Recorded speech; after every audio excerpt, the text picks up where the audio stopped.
27 ঘন্টা পর নিভল শাহজালালের আগুন। ছিল না কার্গো ভিলেজের নিজস্ব অগ্নি নির্বাপন ব্যবস্থা, নাশকতা কিনা জানা যাবে তদন্তে। শাহজালালের কার্গো ভিলেজের আগুনে ক্ষতি ছাড়িয়ে যেতে পারে $1 বিলিয়ন, শঙ্কা ব্যবসায়ীদের। পরিমাণ নিরূপণের চেষ্টায় সরকার। কয়েকটি দাবিতে বিক্ষোভের ডাক জামায়াত সহ সমমনাদের। পিআরের দাবি জামায়াতের রাজনৈতিক প্রতারণা, মন্তব্য নাহিদ ইসলামের। এবং প্রজ্ঞাপন প্রত্যাখ্যান করে এমপি ও শিক্ষকদের ভুখা মিছিল। কাল কেন্দ্রীয় শহীদ মিনারে সমাবেশের ঘোষণা, ডাকসু ভিপির সংহতি প্রকাশ। রাজধানীর মিরপুরের শিয়ালবাড়িতে ভয়াবহ অগ্নিকাণ্ডের 6 দিন পর নিহত 16 জনের মরদেহ স্বজনদের কাছে হস্তান্তর করা হয়েছে। রাত 8টায় ঢাকা মেডিকেলে শুরু হয় মরদেহ হস্তান্তর। নিহতদের মধ্যে 9 জন পুরুষ ও 7 জন নারী। প্রাথমিকভাবে মরদেহ শনাক্ত করা সম্ভব না হওয়ায় পরে ডিএনএ স্যাম্পল সংগ্রহ করে শনাক্ত করা হয়। এছাড়া দুর্যোগ ও ত্রাণ মন্ত্রণালয়ের পক্ষ থেকে প্রতিটি নিহতের পরিবারকে নগদ 25,000 টাকা করে সহায়তা দেওয়া হয়েছে। গত মঙ্গলবার বেলা 11টার দিকে মিরপুরের শিয়ালবাড়ির 3 নম্বর সড়কে একটি পোশাক কারখানা ভবন ও বিপরীতে রাসায়নিকের গুদামে ভয়াবহ আগুন লাগে। এতে এখন পর্যন্ত 16 জন দগ্ধ হয়ে মারা গেছেন। জুলাই জাতীয় সনদ বাস্তবায়নের উপায় ও পদ্ধতি সম্পর্কিত সুপারিশ নিয়ে বিশেষজ্ঞদের সাথে আবারও আলোচনা করেছে জাতীয় ঐকমত্য কমিশন। জাতীয় সংসদ ভবনে কমিশন কার্যালয়ের সভাকক্ষে এই সভা হয়। বিশেষজ্ঞদের মধ্যে উপস্থিত ছিলেন ঢাকা বিশ্ববিদ্যালয়ের আইন অনুষদের ডিন মোহাম্মদ ইকরামুল হক, সুপ্রিম কোর্টের সিনিয়র আইনজীবী ডক্টর শরীফ ভূঁইয়া, ব্যারিস্টার ইমরান সিদ্দিক ও ব্যারিস্টার তানিম হোসেন শাওন।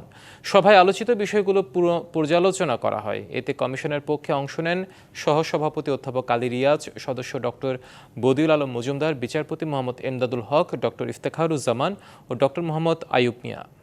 ফেব্রুয়ারিতে ত্রয়োদশ জাতীয় সংসদ নির্বাচন। সারা দেশ প্রস্তুত হচ্ছে একটি অবাধ, সুষ্ঠু ও গ্রহণযোগ্য নির্বাচনের জন্য। কি ভাবছেন সাধারণ মানুষ থেকে শুরু করে আগামী জনপ্রতিনিধিরা? সে কথা জানাতে ডিবিসি নিউজের ইলেকশন এক্সপ্রেস ছুটে যাচ্ছে সব সংসদীয় আসনে। আজ সারাদিন ছিল সংসদীয় আসন 60, নাটোর 3। ডিবিসি ইলেকশন এক্সপ্রেস, আজ আমরা আছি সংসদীয় আসন 100। এই আসনটি নাটোর 4, বড়াইগ্রাম এবং গুরুদাসপুর উপজেলা নিয়ে গঠিত। ইসলামী আন্দোলন দেশ জাতি নিয়ে চিন্তা করে না, তারা আখেরাত নিয়েও চিন্তা করে।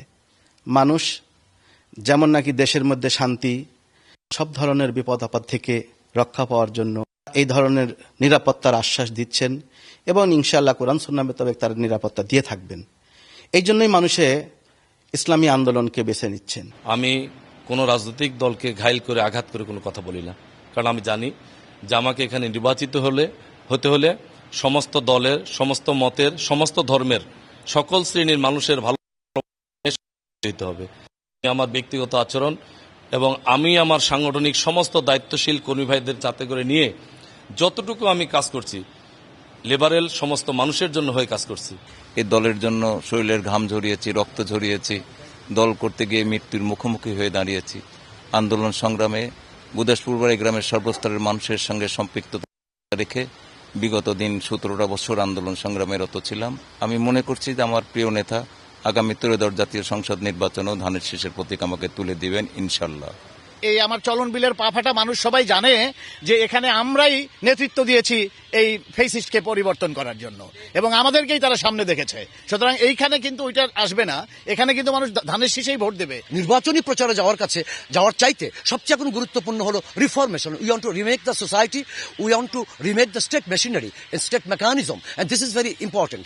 সুতরাং এটা নিয়ে আমরা কাজ করছি, কিন্তু নির্বাচনের জন্য আমরা প্রস্তুত অবস্থায় আছি। আর যেটা আপনি বললেন যে প্রতীক, হ্যাঁ, প্রতীক বরাদ্দ হয়ে যাবে যে কোনো সময়। আমরা সাপ্লাই চেয়েছি, আমরা সাপ্লাই চাই। আমি নির্বাচিত হই এবং নির্বাচনের পরপরই যে সমস্যাগুলোকে আমরা চিহ্নিত করছি, যাদের এখন বেকারত্বের সীমা আছে, তাদেরকে ঠিক মতো শিক্ষিত করা হয়নি, তাদের দক্ষ করা হয়নি, তারা বেকার, তাদেরকে কর্মসংস্থানের ব্যবস্থা করে দাও। এই বেকারত্ব রাখবো না এবং মাদক সমস্যারও সমাধান সেই সাথে সাথে হয়ে যাবে। শতভাগ আশাবাসী এই জন্যই যে সর্বোপরি আমাদের সিংড়ার এই সিট, এটা এই এলাকার মানুষ সবসময় আপনার বিএনপি সেন্টিমেন্টের।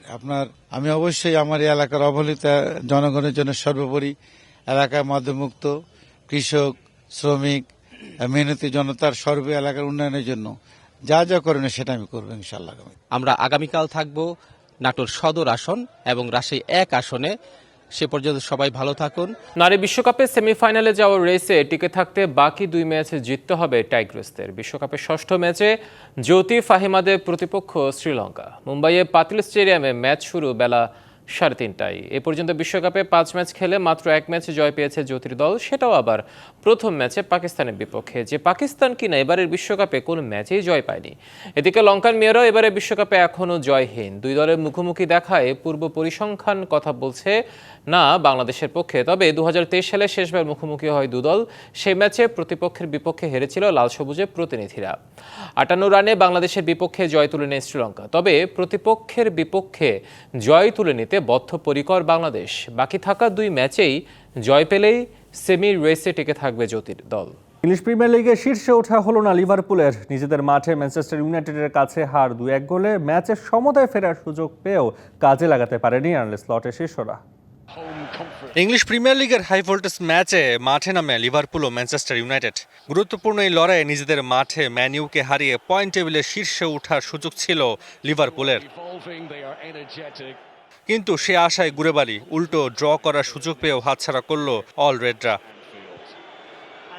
অ্যানফিল্ডে ম্যাচের শুরুতেই পিছিয়ে যায় লিভারপুল। ক্যামেরুন ফরওয়ার্ড ব্রায়ান এমবেউমার দারুণ গোলে 1-0 গোলের লিড নেয় ম্যান ইউ। এরপর দীর্ঘ সময় চলে দুদলের বল দখলের লড়াই। চলতে থাকে আক্রমণ পাল্টা আক্রমণ। সমতায় ফিরতে মরিয়া চলতি মৌসুমে টানা 7 ম্যাচ জয়ের পর নিজেদের খেলা শেষ 3 ম্যাচেই হারের ক্ষত পাওয়া আর্নে স্লটের দল। প্রথমার্ধ লিড নিয়ে বিরতিতে যায় রেড ডেভিলরা, কিন্তু বিরতির পরও যেন নিজেদের ফিরে পায় স্বাগতিকরা। একের পর এক আক্রমণে ব্যস্ত রাখে ম্যানচেস্টার ইউনাইটেডের রক্ষণভাগ, যার ফলাফল আসে 78 মিনিটে কোডি গ্যাকপোর গোলে। তবে দিনটা লিভারপুলের ছিল না। প্রমাণ পাওয়া গেল গোল পরিশোধের 6 মিনিট পর। হ্যারি ম্যাগুয়ারের হেডে 2-1 লিড নেয় ম্যানিউ। শেষ বাঁশি বাজার আগে আরও একটি সুযোগ পায় লিভারপুল, কিন্তু কাজে লাগাতে পারেনি তা। এই নিয়ে টানা 4 হারের মুখ দেখল অ্যানফিল্ডের দলটি, এর মধ্যে 3টি ইংলিশ প্রিমিয়ার লিগেই। Taswa Nafi, DBC news desk.